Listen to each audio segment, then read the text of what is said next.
In my dark and silent world, the desire to express myself grew. The few signs I used became less and less adequate, and my failures to make myself understood were invariably followed by outbursts of passion. I felt as if invisible hands were holding me, and I made frantic efforts to free myself. I struggled. Not that struggling helped matters, but the spirit of resistance was strong within me. I generally broke down in tears and physical exhaustion. Miss Sullivan slowly spelled into my hand the word doll. I was at once interested in this finger play and tried to imitate it. When I had finally succeeded in making all of the letters correctly, I was flushed with joy. I did not know that I was spelling a word or even that words existed. I was simply making my fingers go in a monkey-like imitation.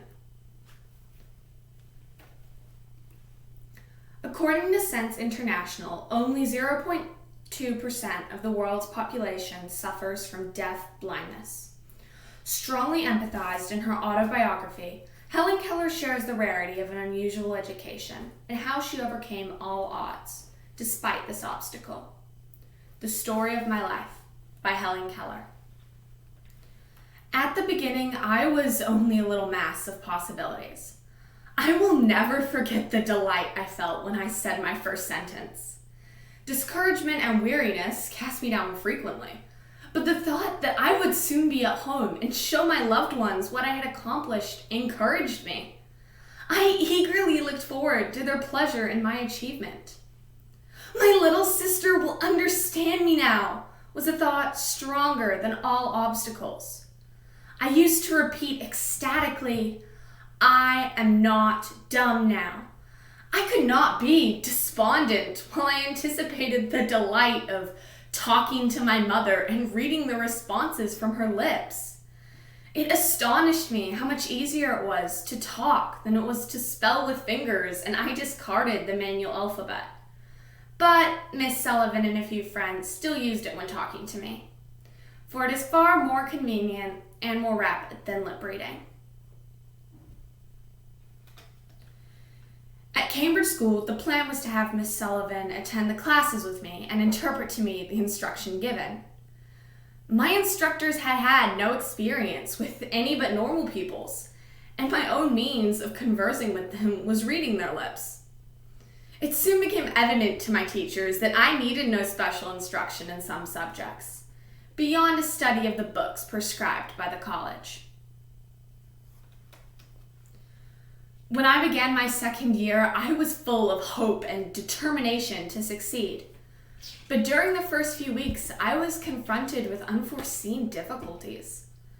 Many of the books I needed had not been embossed in time for me to begin with the classes. The classes I was in were very large, and it was impossible for the teachers to give me special instruction. Miss Sullivan was obliged to read all of the books to me and interpret for the instructors, and for the first time in 11 years, it seemed as if her dear hand would not be equal to the task. In a word, every study had its obstacles. At the beginning, we had agreed that I should take 5 years to prepare for college. But at the end of the first year, the success of my examination showed that I could complete my preparation in 2 years. My headmaster at first agreed to this, but when my tasks had become somewhat perplexing, he insisted that I was overworked. In November, I was not very well and did not go to school. I lost all courage and betrayed my feelings in a way I'm ashamed to remember. My headmaster declared that I was breaking down and made changes in my studies which would have rendered it impossible for me to take my final examinations with my class.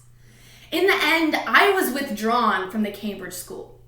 They did not realize how difficult they were making my examinations, nor did they understand the peculiar difficulties I had to surmount.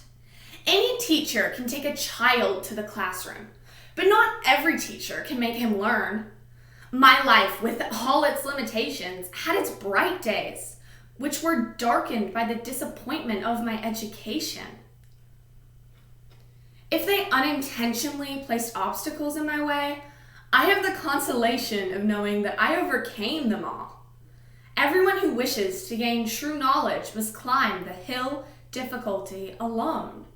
And since there is no royal road to the summit, I must zigzag it in my own way. I slip back many times. I fall. I stand still. I run against the edge of hidden obstacles.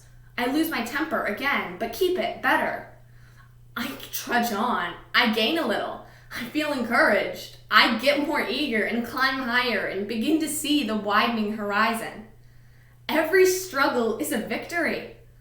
One more effort and I reach the peaks of my desire.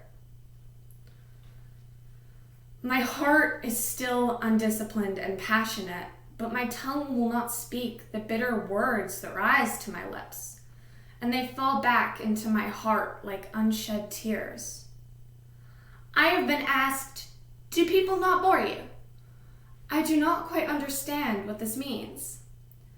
I dislike people who try to talk down to my understanding. They are like the people who, when walking with you, try to shorten their steps to suit yours. The hypocrisy in both situations is equally exasperating. A hearty handshake or a friendly letter gives me genuine pleasure. It is that my friends who have made the story of my life. In 1,000 ways, they have turned my limitations into beautiful privileges and enabled me to walk serene and happy in the shadow cast by my deprivation.